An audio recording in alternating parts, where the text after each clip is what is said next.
Assalamu alaikum, урматтуу биздин каналдын көрүүчүлөр, урматтуу достор. Мен Элеф Hyundai Sonata автоунаасын тартып көргөзүүнү тура көрдүк. Бүгүн 3 март 2020 жыл. Ак түстөгү 5 поколениядагы заводской газ автоунаасы Элеф Sonata. Бул сыртынан бир сыйра көрүнүшү, көрдүңүздөр. Эч кандай бир повреждение болгон жерлери жок, баардыгы таза. Мен бул машинаны сразу эле эшигин ачып, салонун тартып көргөзөйүн сиздерге. Бул жактары полный электропакет. Жылы 2015, электрический сиденья. Асты болсо мындай пластикти. Бул палас эмес асты. Бисмилла. Ичине отура турган болсок, монитор бар. Жана подогрев сиденья, вентиляция сиденья бар. Ал жактарында мына USB жана 12 вольтка перекрутительге выход. Бул жагынан көргөзөйүн. Подстаканниктери, булар өзүңүздөр билесиздер. 6-ступенечный автомат коробка.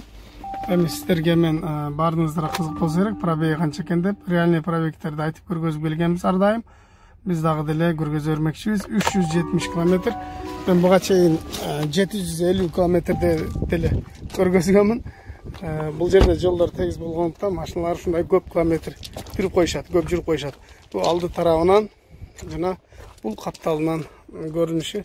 Достор, болгону алдында ушундай чийилген бамперинде жери бар экен. Калган жактарынын баардыгы таза. Ак түстөгү Hyundai Sonata Элеф автоунаасы. Ушундай достор, мен сиздерге бул машинанын баасын айта кете турган болсом, бул машинанын баасы боло турган эле баасы $5000. $2000 жол киреси, $1800 растаможкасы болот. Бардыгы чогулуп $8800. Бир гана силер оформление кылышыңар эле калат достор. Кимде ким ушундай Элеф Sonata издеп аткан болсо, ак түстө, анда кайрылыңыздар. Биз сиздерге ушул автоунааны жөнөтүп беребиз. Арка тарабынан көрүнүшү, аркасында чехолун кийдирип коюптур, машина таза. Мына ушундай достор. Биз дагы машиналарды тартып көргөзүүнү улантабыз. Мына урматтуу достор, алдыңыздардағы күмүш түстөгү серебристый цветтеги 2014 жылкы рестайлинг K5 автоунаасы. Бу K5 серебро 2014 5 поколениядагы заводской газ такси, баасы $4000, растаможкасы $1800, жол киреси $2000 болот. Повторитель поворотника. Салонун көргөзө турган болсок, полный электропакет, электрозеркало. Жылы 2014, электрический сиденья, жана подушка безопасности, мультируль, бул жагын карасаңыздар, монитор, подогрев сиденья, эки алдыңкы 6-ступенечный автомат коробка.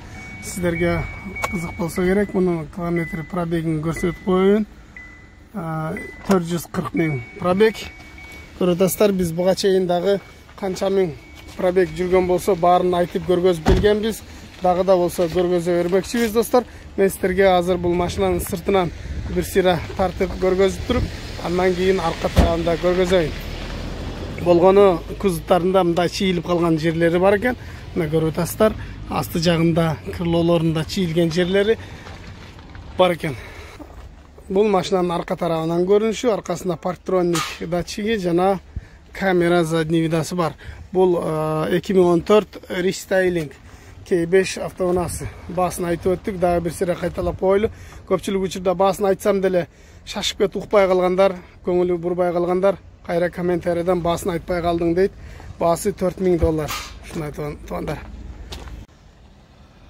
Урматтуу достор, менен холодильник, рефрижератор тартып кой деген достор үчүн Porter 133 2014 холодильник көрөтасыздар, өтө жагында рефрижератор ак түстө. Бул без спальник, спальниги жок аркасында.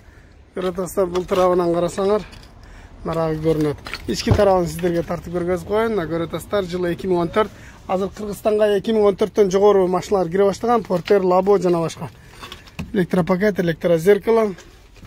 6-ступенечный механика, подогрев зеркала, подогрев сиденья.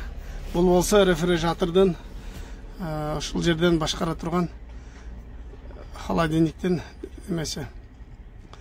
магнитофону бар екен, кондиционер іштеп, ол жақта дағы тұрады. Ушунуку азыр мен сіздерге көргөзөйүн. Бұл сидениясы айткандай жыртылган жерлери жок. Сидениясы таза, бары жакшы. Бисмилла. Асты жактары дагы, бул жактары да бары жакшы экен. Мен сіздерге азыр мунун пробегин көрсөтө кетейин. Мына достор, реальный пробег 329.495. Үстү жагында мындай болгон ветровиги дагы бар. Мен сиздерге азыр бул машинанын арка тарабынан да тартып көргөзөйүн. Рамаларында чириген жерлери жок, бардыгы жакшы, бардыгы ордунда. Дөңгөлөктөрү болсо все сезонка. Бул арка тарабынан көрүнүшү. Көрдүңүз достор, аябай бийик.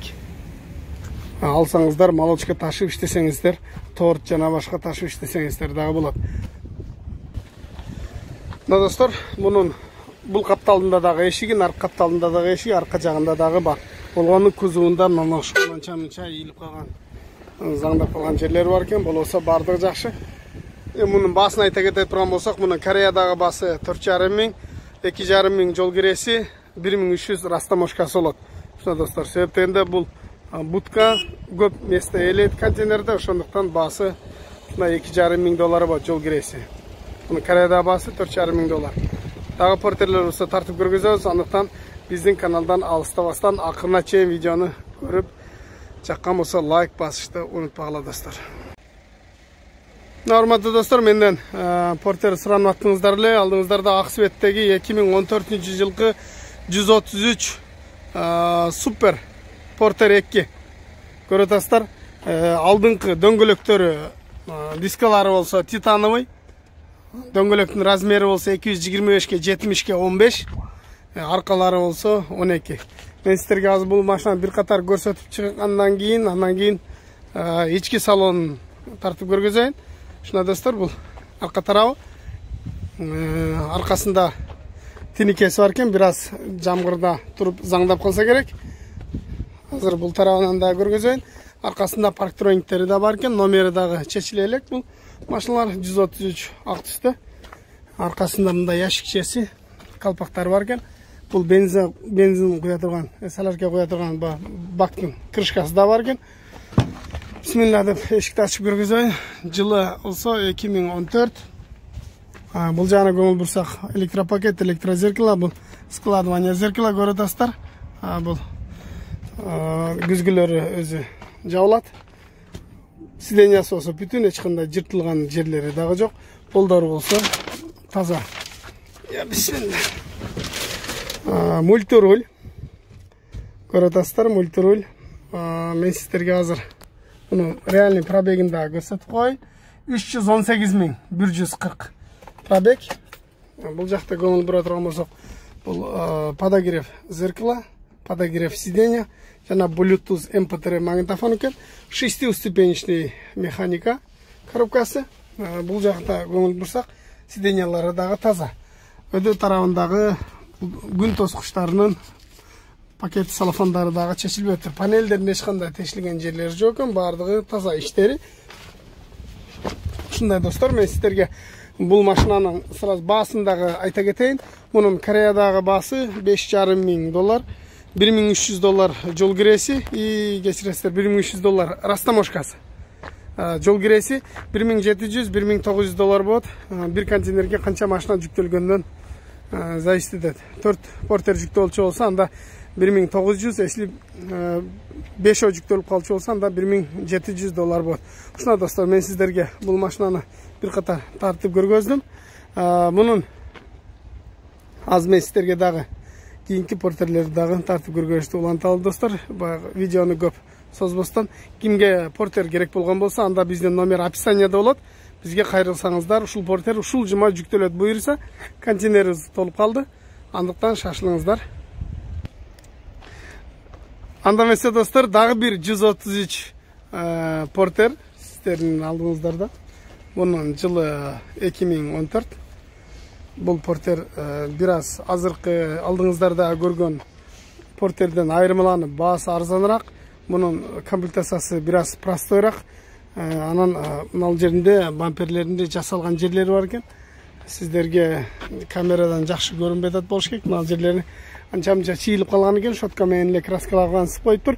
Негизи бул алдыңкы бамперинде дагы бир аз сынык жайлар бар экен. Буну бизде усталар өзү келтирет, аны эч кандай проблема деле эмес. Негизи Кореядан барган машиналар бир катар краска болуп, бир катар жасалат. Жолдо кетип атканда контейнерде чийилип, урулуп калат. Ал краска болгон эч кандай деле проблема эмес. Негизинен караганда, көрүп атасыздар, бир аз чийилип калыптыр. Мен сиздерге азыр мында салонун көргөзө кетейин.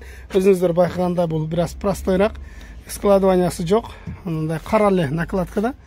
Мультирульдары дагы жок, көрдүңүздөр мында обычный эле. Подогрев сиденьясы деле жок. Мунун подогрев зеркаласы бар. Шестиступенчатый механика бул дагы. Магнитофону дагы ушундай дисковый эле, простой эле. Мында эч кандай чийилген жерлери жок экен, тешилген жерлери, панелдердин бардыгы таза, иштери дагы таза экен, потолокторун да бир сыра карап коюңуздар, бардыгы таза, сиденьяларын деле жыртылган жерлери жок. Мен сиздерге азыр бул машинанын пробегин дагы сиздерге тартып көргөзүп коеюн. Негизи биз канча пробег болсо болгондой тартып көргөзөбүз. 300 кечиресиздер, 213.448. Ушундай достор. Бул портердин баасы $5200. Азыр эле айтып өттүм, растаможкасы бирдей эле $1300 болот, жол киреси деле ошо бирдей эле $1700 же $1900 болушу мүмкүн. Азыр мен сиздерге бул портердин арка тарабындагы бир сыйра тартып көргөзөйүн. Аккумулятору болсо жаңы экен, калпактар кийдирилген, дөңгөлөктөрү болсо баардыгы жаңы. 133 ушундай көк светтеги портер. Көрдүңүздөр, запаскалары дагы бар аркасында. Күлүш тилдери дагы жаңы боюнча экен. Рессорлору да бүтүн, эч кандай сынган эмес, рамаларында заңдаган деле жерлери жок. Ушундай достор, баардыгын көрүп атасыздар. Алдыңкынын бул жерлеринде крышкалары болчу, мунуку жок. Эми баардыгы комплектациясына жана акчасына жараша портер болсо деле. Ушундай достор, кимде ким портер жана жеңил машина же корейский ополовка дагы жөнөтөбүз. Алчулар болсо, анда бизге кайрылыңыздар. Биздин номер описанияда болот. Ошондой эле биздин описаниядагы Instagram баракчабыздын ссылкасы бар. Ошол жака да каттала кетиңиздер. Себеби дегенде биз видеону YouTube'га киргизсек, машинанын сүрөттөрүн Instagram'га жайгаштырабыз. Урматтуу достор, менден Kia Sportage автоунаасын тартып кой деп суранып жаткандар болду эле. Ошолорго мокрый асфальт сеттеги Kia Sportage автоунаасын тартып көргөзүүнөмүн. Мунун объему 1.7 дизель 2 ВД бул. Сиздерге азыр мен бир сыйра айлантып көрүп, андан кийин ички салонунда көргөзүп кетейин. Бул арка тарабынан көрүнүшү, аркасында парктроник датчиги жана камера задний видасы бар. Артында спойлер дагы жайгашкан, арканкы лобовойдо. Бул да ключ менен ачылат, муну кнопка менен ачылбайт. Электропакет, электрозеркало, складывание. Жылы 2016, кожаный салон. Бисмилла. Подушка безопасности бар жана мультируль. 150.242 пробег. 6-ступенчатый автомат коробка. Бул жактагы кнопкаларын өзүңүздөр билесиздер, баягы подъемга койгондо. Жана USB-ге выход, 12 вольт прикрутилге. Бул жагында кондиционер, өзүңүздөр жакшы билесиздер. Bluetooth, DVD, камера задний вида, ушундай монитору бар. Жана ошондой эле мен сиздерге азыр бунун камерасындагы жүргүзүп көргөзөйүн. Мына көрүп атасыздар, азыр мен сиздерге камерасында көргөзүп коем. Аркасында камерасы дагы ушундай иштейт достор. Азыр машина мына жүрүп турат. Арт салонундагы мен сиздерге бир сыйра тартып көргөзүп кетейин. Аркасынан кенен, аркаңыз адам отурганда кенен эле болот. Бут эч кандай тийбейт. Бу арка тарабынан көрүнүшү көрүп атасыздар. Ошондой эле мен сиздерге багаж тарабындагы көргөзүп кетейин. Себеби дегенде аркасынан ачканы машина аябай жакын турат. Ошондон ачып көргөзө албайт экенмин. Ушундай достор, мен сиздерге бул машинанын Кореяда баасын айта кетейин. Бул Кореяда баасы $9000. $1700 растаможкасы, $2000 жол киреси болот. Бул эми комплектациясын көрдүңүздөр. Комплектациясы простой, 2 ВД, ошон үчүн бир аз арзаныраак. Сиздер если комплектациясы жакшы 4 ВД, анан мындай жок дегенде подогрев бар жана башка комплектациялар менен сурангандар болсо, анда алардын акчасы бир аз кымбатыраак болот. Кореяда басын айтып өттүк 9000, 1700 растаможка, 2000 жол киреси. Силер оформление гана кылып аласыңар. Ушундай достор, мен сиздерге бул урматтуу достор, менден Samsung тартып кой деп суранып калдыңыздар эле. Буга чейин Samsung телевизор, Samsung телефон көтөрүп жүрсөңүздөр, эми Samsung машина минип калышыңыздар дагы ыктымал. Алдыңыздар дагы SM7 деген автоунаа, кара түстөгү Samsung 2017 эко-объем заводской, бул дагы газ экен достор. Азыр сиздерге мен кандай газ экендигин дагы көрсөтөйүн. Алдыңкы баллондорунан да силерге кабар бере кетейин. Дискалары болсо титановый экен, дөңгөлөктөр болсо жазгы 225-ке 45-ке 18 экен. Антон достор, бул мындай 5 ключевой доступ. Карасаңыздар, шапалактай болгон баягы пульту бар экен. Мында да эшикти ачканда полный электропакет экен, электрозеркало, көрөтөсүздөр. Багажын ача турган кнопкалары да бул жакта экен достор. Бул бир аз өзгөчө машина экен. Подогрев сидениясы, вентиляциясы бул жагында экен. Электросидениялары бул жакта. Даже память сидения дагы бар экен достор. Жыл айта кетейин, мен сиздерге 2017 жылкы болгон Samsung автоунаа. Мына көрөтөсүздөр достор, бул Renault менен эко совместный аналог Renault десек болот. Мен сиздерге көргөзөйүн, бул таблодо жанып турган 54486 же 56000. Ушул экөөнүн бирөөсү кайсынын 1 километр болушу мүмкүн. 56000, 54000 экен, 54000 экен. Бул жагында камера задний вида монитору бар экен, аябай чоң. Старт кнопкасы болсо бул жагында экен. Под дерево, Bluetooth, MP3 өзүңүздөр байкагандай. Жана булары болсо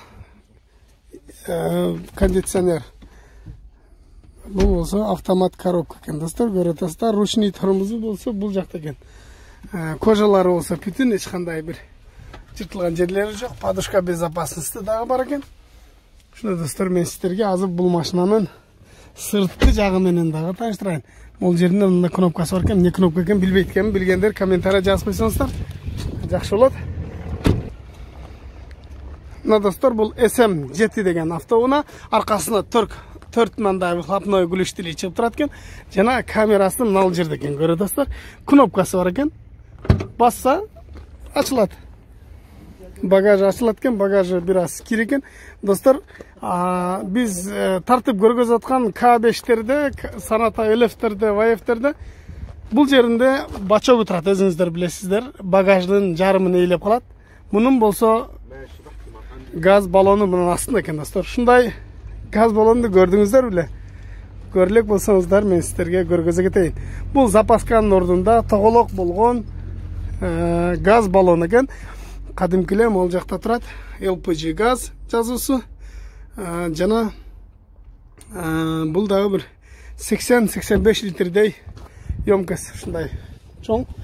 Мен буга чейин айтып атканмын, ошол 550-600 километрге жетет. Бул бир полный бак заправка. Баковойлорунда дагы парктрониктери бар экен. Бул капталынан көрүнүшү достор. Мен сиздерге бир катар тартып көргөздүм. Жана бул жагында дагы повторитель, поворотниктери дагы бар экен. Ушундай достор, эми бул өзгөчө Samsung деген автоунаа канча сом болду экен деген досторго, мунун баасы 2017 жылкы машинанын баасы $4,500 экен. Кореядагы баасы 2000 жол киреси, $1800 растаможкасы болот достор. Кимде ким Samsung суранып жүргөн болсо, мен анда ушул Samsung'ты алыңыздар. Жылы жаңы, газ, тем более экономичный, бюджетный вариант демекчимин. Антон достор, ушул Samsung менен мен болсо бул видеону аяктайын дагы, сиздер менен коштошоюн. Биздин каналга катталып, кимде ким биринчи жолу көрүп жатса, жана Instagram баракчага дагы каттала кетишти унутпагыла достор. Алдыңыздардагы дубль кабина бонго турат. Бул дубль кабина жылы 2013 экен, Кыргызстанга кирбейт да, эскертип айта кетейин. Кыргызстанга 2014төн жогорулар кирет. Андыктан биздин видеону акырына чейин көргөн досторго баарыңыздарга ыраазычылык билдирмекчибиз достор.